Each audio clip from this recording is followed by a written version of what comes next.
నమస్కారం. నేను NTV anchor దేవిని మాట్లాడుతున్నాను.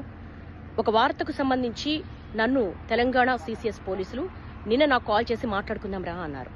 ఆ తర్వాత ఆఫీస్కి వచ్చారు, స్టేట్మెంట్ రికార్డ్ చేస్తామన్నారు.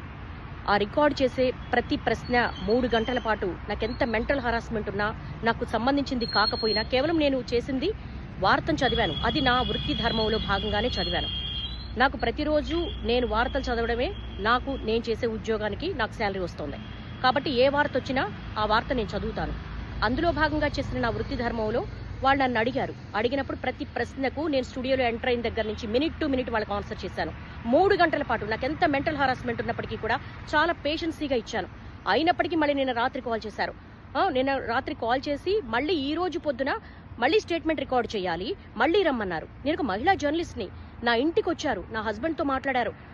నిజానికి నా ఇంట్లో వాళ్ళు ఇబ్బంది పెట్టాల్సినంత అవసరం లేదు. నేనేం దొంగను కాదు, నేను ఒక జర్నలిస్ట్ని. 22 సంవత్సరాల పాటు ఒక్కొక్క మెట్టు ఎక్కుతూ మా కెరీర్ని బిల్డ్ చేసుకున్నా. ప్రతి జర్నలిస్టు కూడా వాళ్ళ వృత్తి ధర్మంలో భాగంగానే వార్తలు అందిస్తారు. ఓకే, జరిగిన దానికి మేము క్షమాపణ కూడా చెప్పాం. అయినప్పటికీ కూడా ఒక మహిళను కూడా చూడకుండా ఇంటి దగ్గరికి పోలీసులు పంపించాల్సిన అవసరం ఏంటి?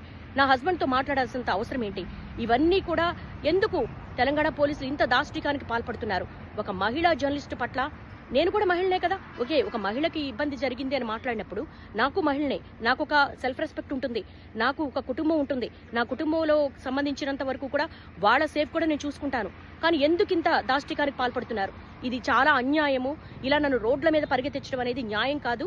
నేను నా వృత్తి ధర్మంలో భాగంగానే చేశాను.